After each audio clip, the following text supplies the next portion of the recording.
ድምፂ ዲሞክራሲያዊት ኤርትራ ድምፂ ዲሞክራሲያዊት ኤርትራ ብትግርኛን ዓረብኛን ዝቃላሕ ድምፂ ሓርነትን ፍትሕን ዲሞክራስን ልዕልና ሓግን ኣብ ኤርትራ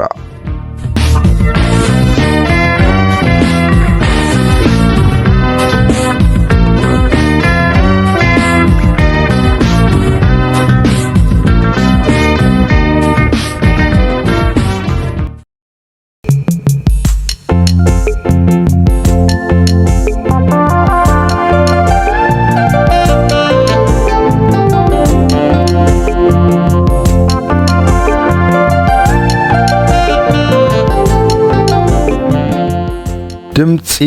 ዲሞክራሲያዊት ኤርትራ ክቡራት ተኸታተልቲ መደባት ድምፂ ዲሞክራሲያዊት ኤርትራ ከመይ ትቕንዩ?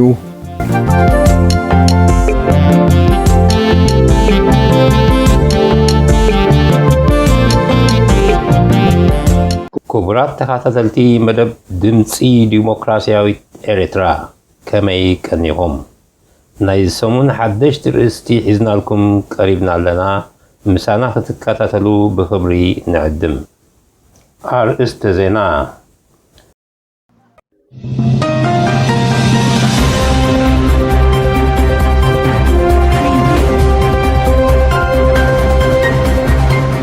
ዶክተር ደብረጽዮን ተቃውሞ ኣብ ትግራይ ክቅፅል ምዃኑ የረጋግጽ። ኢትዮጵያ ምስ ሱዳን ኣብ ዘራኽብ ዶባት ከበድቲ መሳርያ ዘርጊሓ። ወኪል ላዕለዋይ ኣካል ስደተኛታት ሃገራት ኤሮጳ ብመደብ ስደተኛታት ናይ ምስጓግ መስርሕ ጠጠው ከብላ ፀዊዑ።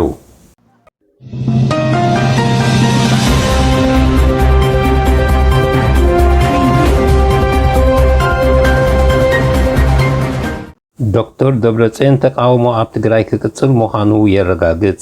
ማዕከን ዜና ሮይተር ርእሰ ምምሕዳር ትግራይ ነበር ዶክተር ደብረጽዮን ገብረ ሚካኤል ንማእከላይ መንግስትን መሻርክቱን ብዘራፍን ምቅሳስን ብምውቃስ አንጻር ማእከላይ መንግስቲ ኢትዮጵያ ተቃውሞ ምቅጻል ግዴትኡ ምዃኑ ኣረጋጊጹ ትብል ገሊጻ። እዚ ድማ ብዕለት 11 ሕዳር 2020 ናይ መጀመርያ ብድምፂ ተቐዲዑ ዘመሓላልፎ ዘሎ ኮይኑ ዶክተር ደብረጽዮን ኣብ መግለጺኡ አንጻር ሓይልታት ማእከላይ መንግስቲ ኢትዮጵያ ኣብ ምቅዋም ከቲትና ኣለና ክብል ኣስሚሩሉ። ኢትዮጵያ ምስ ሱዳን ኣብ ዘራኽብ ዶባት ከቢድ መሳርያ ዘርጊሓ። ኩሽ ኒውስ ዝተባህለ ማዕከን ኢትዮጵያ ከበድቲ መሳርያ ምስ ሱዳን ኣብ ዝተኣሳሰር ዶባት ኣምፂኣቶ ኣላ ክብል ተቒሱ።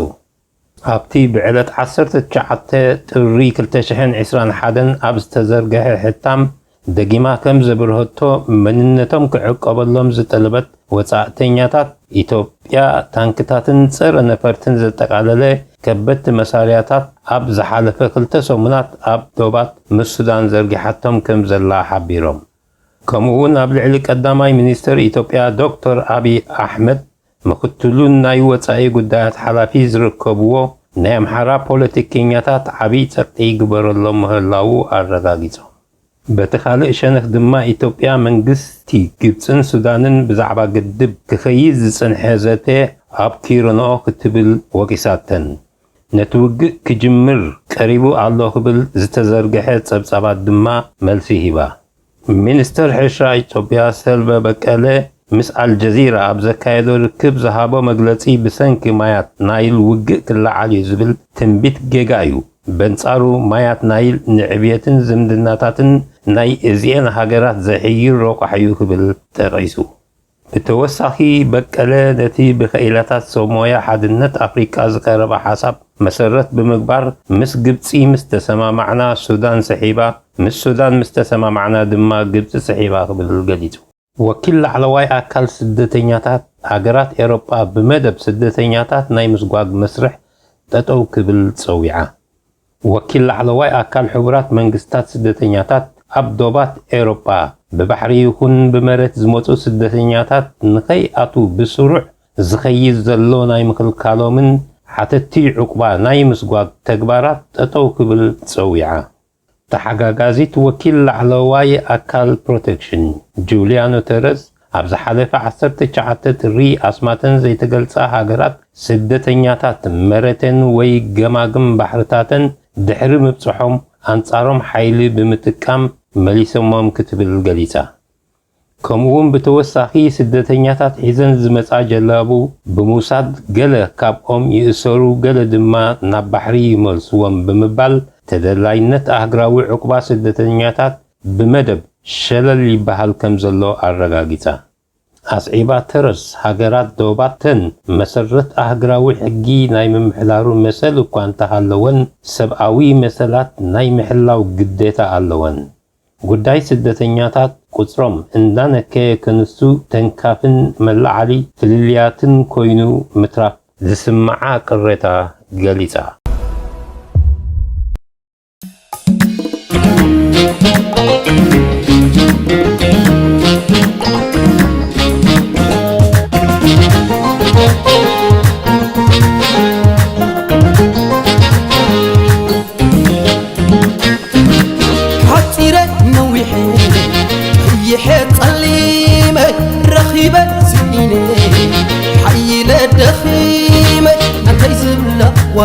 ولا أبحث سما هجر اللاتني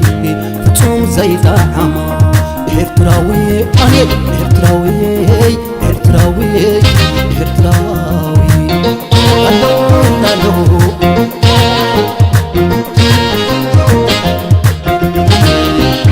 إرتراوي نسايا برخودي إرتراوي نسايا من النتن مقزيت مزي تعساسبي لبام كنبازي مكان عسبي أقول لالو لالو أقول لا لا لا لالو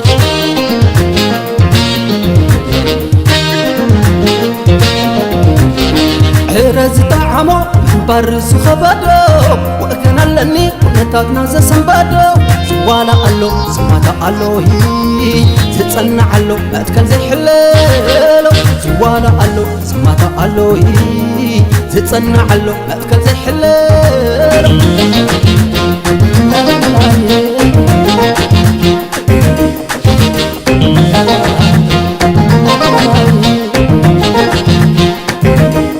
إرتراوية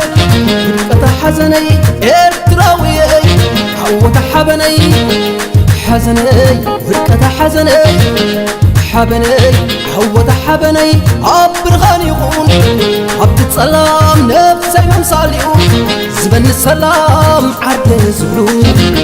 راخ السلام وقنا اللوني قد كلام حبر اللون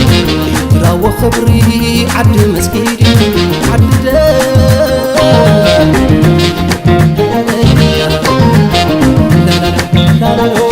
وقعد بغلن حكن دقن سقعي حقين تحيالا زي وقن عب متعافي وكل انباها انبرا لني حكن داباها ارتراوي انا ارترا مسلي حوز بالكو بحكي كمل سلي ارتراوي انا ارترا مسلي حوز بالكو مسال حلو ولي لا لا لا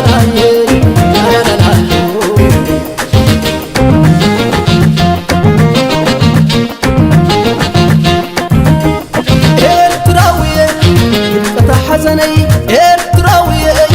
عوة حبني حزني ورقة حزني حبني عوة حبني عبر غانيون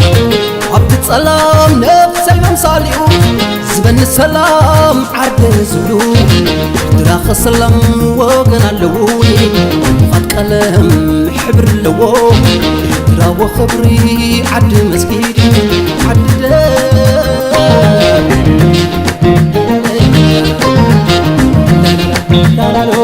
وقعد بغلن حكن دقن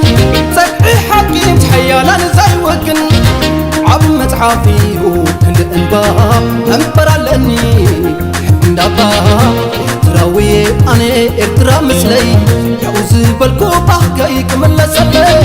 ارتراوي انا ارترا مسلي يعوز بالكو مسال حلو ولي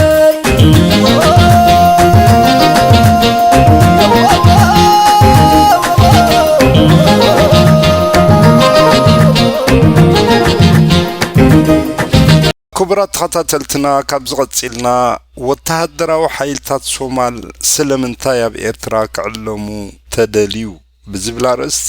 ፖለቲካዊ ትንተና ካብ ድምፂ ዲሞክራሲያዊት ኤርትራ ሒዝናልኩም ንቐርብ ሰናይ ምክትታል። ፖለቲካዊ ትንተና ወተሃደራዊ ሓይልታት ሶማል ስለምንታይ ኣብ ኤርትራ ክዕለሙ ተደልዩ ቅድሚ ዓመት ኣቢሉ ልክዕ ዕለት 8 ጥቅምቲ 2019 ምንጭታት ግንባር ሃገራዊ ድሕነት ኤርትራ 500 ዝኾኑ ወተሃደራት ሶማል ኣብ መሬት ኤርትራ ኣብ ግርግራ ዝተባህለ ቦታ ይዕለሙ ምንባሮም ተሓቢሩ ነይሩ። ኣብቲ ግዜቲ ንምንታይ ከም ዝተደለየ ከይበርሀ ብድብድቡ ዝተሓለፈ እንትኾነ ሕጂ ግን ኣብ ትግራይ ኣብ ዝተኻየደ ውግእ ምስታፎም ድሕሪ ምርግጋጽ ወላኳ ብክልቲኡ መንግስታት ኤርትራን ሶማልን ኣብ ዝውግእ ኣይተሳተፍናን ዝብል ኣሉታ ክወሃበሉ እንተተፈተነ እቲ ኣብ ባይታ ዘሎ ሓቅታት ግን እናሓሶቶም ዘቃልዕ እዩ። እምበኣር ነዚ ወተሃደራዊ ሓይልታት ናይ ሶማል ኣብዚ ስርሒት እዚ ንምስታፍ ዘምጽእዎ ሰራዊት ምዃኖም ንምርዳእ ዘሸግር ኣይኮነን። ስለዚ تعليم سراويت سومال اب إرترا نتي حاجوسن فقرن زنصبارق زنبره طبوق زمدنا ابي احمد السياسن علاماتاتو زي بروهناي عدتات ملواتن نمفلاطو كواز شجر انت نبره ناي عبد الله فرماجو ناي سومال مرحي مسؤوم لعلن تحتن كبل مرعينان ابي احمد ونسحت يلو بجق زبلو زنبره نهاجرات قرن افريقيا زصبي اجندا زمت ጉዳይ ኮንፌደሬሽን ክጠቅስ ምስማዕና እታ ሕንቅልሕንቅሊተይን ምፍታሓ ኣይተሸግርን ትመስል። ብዝያዳ ድማ ነቲ ኣብ ባይታ ዘሎ ሓቅታት ክውንነትን ማዕከናት ዜና ዓለም ሰራዊት ኤርትራን ሶማልን ኣብ ጎኒ ሰራዊት ማእከላይ መንግስቲ ኢትዮጵያ ከም ዝተሳተፈ ድሕሪ ምቕላዕን ምርግጋጽን ጉዳዮም ኩሉ ንኹሉ ብሩህ ኮይኑ ንረኽቦ። ስለዚ ኣብ ዶባት ኤርትራ ኣብ ዝገብርዎ ዝነበሩ ዑደታት ንዶክተር ደብረጽዮን ኣብ ጎኖም ንኽርአ ምግባሮም ኣንጻር ነታ ንሱ ዝመርሓ ክልል ትግራይ ንምህራም ዝጥጃእ ዝነበረ ውዲት ከይፍለጥ ዝመሃዝዎ ተዋስኦ ምንባሩ እዩ ዘብርህ። ከምኡውን ኣብቲ ንኣጀንድኦም ዓንቃፊ ዝኾነ ህዝባዊ ወያነ ሓርነት ትግራይ ካብ ገጽ ምድሪ ንምእላይ ኣብ ዘውፅእዎ ቅዲ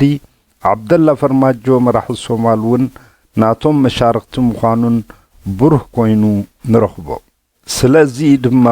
ንህዝባዊ ወያነ ሓርነት ትግራይ ብኩሉ ሸነኻት ፀቓቒጦም ናብታ ዝደልይዋ ናይ ጥፍኣት ጠረር ከም ትመጽእ ዝገበርዋ። ግንባር ሃገራዊ ድሕነት ኤርትራ ኣብቲ እዋን እቲ ነዚ ጉዳይ ብዝምልከት ኢሳያስ ናየነይቲ ሃገር ሰላም ቅሳነትን ንምዝራግ ዝኣልሞ ዘሎ ተንኮል እዩ ክብል ምልክት ሕቶ ኣንቢሩ ሓሊፍዎ። ኤርትራ ናይ ወተሃደራት ማዓስከር ኮይና ተሪፋ ኣላ። እዚ ድማ ሰራዊታ ጥራሕ ዘይኮነስ ናይ ዝኾነ ይኹን ሃገር ሰራዊት ክዕስከረላን ክስልጠነላን ዝፍቀደላ ሃገር ኮይና ኣብዚ ከይተደረተት እውን ወፃኢ ካብ ዞናና ከይተረፈ ተስተናግድ ምህላዋ እዩ ዝፍለጥ። ኣብ ትግራይ ኣብ ዝተኻየደ ውግእ ነፈርቲ ዶሮን ኣብ ዓሰብ ካብ ዝርከብ ማዓስከር ኢማራት ተበጊሰን ከም ዝደብደባ ኣይተነግረና እንድዩ? እቲ ኣብ ዶባት ኤርትራ ምስ ትግራይ ዘሎ ወጥሪ ከምኡ ኢሉ እንዳሃለወ ሰራዊት ኤርትራ ንሰለስቲአን ሃገራት ዘራኽብ ስሉስ ኩርናዕ ሰጊሩ ናብቲ ብሰንኪ ዶባዊ ምስሓብ ኢትዮጵያ ምስ ሱዳን ናብ ዶባታ ዘዋደደቶ ሰራዊት እውን ተጸምቢሩ ዝብል ወሬ ተናፊሱ። ከም ውፅኢቱ ድማ ምክትል ልዑላዊ ባይቶ ሱዳን ሙሐመድ ሐምዳን ደጎል ምስ ካልኦት ሰበስልጣን ዑደት ንኣስመራ ኣካይዱ ዕላምኡ ዘይተፈልጠ ተሸፈነ ዲፕሎማስያዊ ዝርርብ ድሕሪ ምክያድ ሽዑ ንሽዑ ተመሊሱ። ማዕከን ዜና አልዓረቢያ ከም ዝሓበሮ ግን ሱዳን ኤርትራ አንጻራ ምስ ኢትዮጵያ ኮይና ኣብ ውግእ ምስታፋ ዘረጋግጽ መርትዖ ከም ዘለዎም ንምብራህ እዩ ክትብል ገሊጻ። እዚ ተርእዮዚ ኣብቲ ሰዓታት ኢሳያስ ምስ ነፍሲሄር መለስ ዜናዊ ዝመርሓ ዝነበረት መንግስቲ ኢትዮጵያ ብተደጋጋሚ نتي بمنجست دحنة بسودان بمشروع حداري زفلت زنبري وطن مهرام تمحازيوم نيروم يوم إذا بأنباغنن تجزاء زلا إرترا بسبعون نجراون عقمتاتا بمقمار نهزبنا أبزي كون عقات مسقورا بالتهاجرات بالتدقاقا من دأتوه عددا هلكتن عنوتن يجيروا أبزد ما تزعب يخسرا أمتان هبتاون بوليتيكاون حبرت سبعون ميداي زوردون كبيد واغاز خفلن زلو حزبنا ايو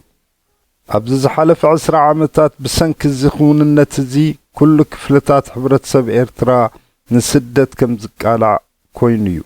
بزيادة دما منسيات قروابتا هقرات سجيروم نزحاشي هوات كبلو عددا سقاين مأسرتن دحر محلافهم قالك أبقوم قلب أموراتاتن عساتاتن أبمايات مأكلاي بحرن مدر بداتاتن كوينوم تريفهم إيوم أبزونانا سلامن مرقا انزرق زلو ملكاو سرعات إرترا مقانو بتدقاقامي اند حبرنا متسينا إنا سلزي أهزابن منقستاتن قروبابتي هاقرات أبزم دناتاتن مزي سرعات زي داقمري إتو بمقبار أبقون هزب إرترا تطو بمبال نحنسابن نحاوارون كابز سرعات زي بمقلقال سلامن كسانتن زونانا النعقبالو عدل جانا ألو نبل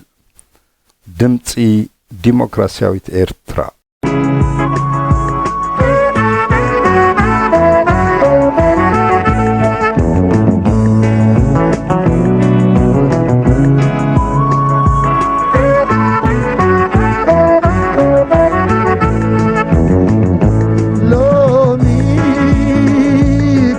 مالي حجر سبالوا أبا يزك العقل كبرات حنوا لومي كنت مالي حجر سبالوا أبا يزك العقل كبرات حنوا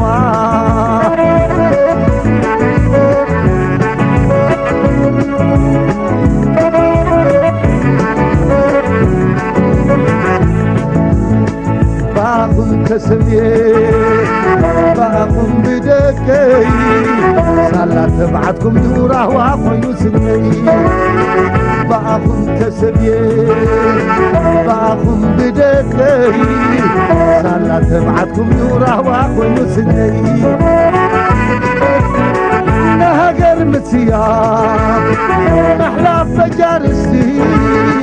يا تنا يخرجوا زوار رسابي نهجر مسيار محلى فجارسي يا تنا يخرجوا زوار رسابي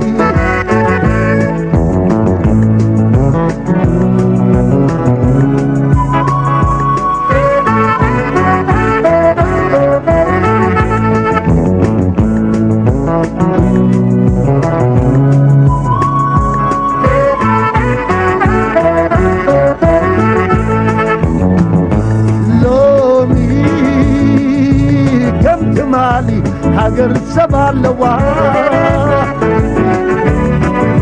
أبا يزك العقل كبرات حنوا لومي كنت مالي حجر سبالوا أبا يزك العقل كبرات حنوا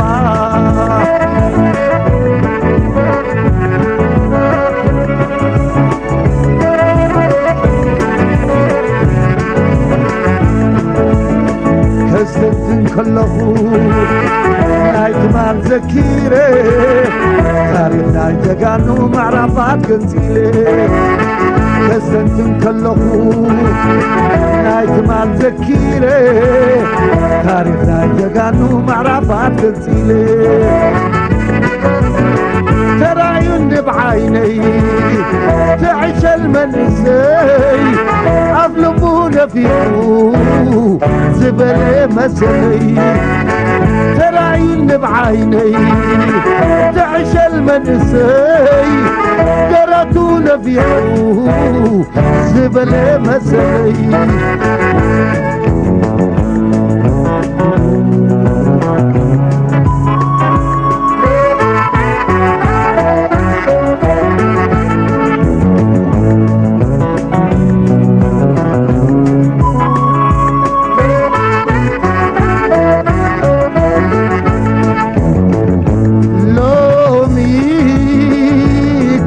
مالي هاجر سبالوا عباي زكلاخ الكبراس حلوة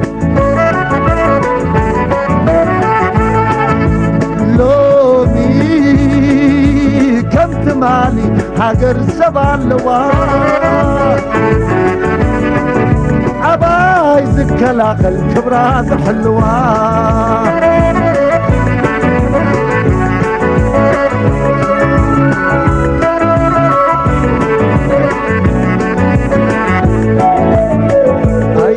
عدلي عيت قماري عمريت يقان وعطيا مفتاري ايوه عدلي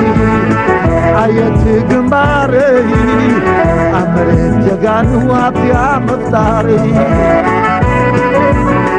ما يا يوزسنح مغلا يوزقادر ويلو عماتي نزيعات بدل ما يا يوزسنح مغلا يوزقادر ويلو عماتي نزيعات بدل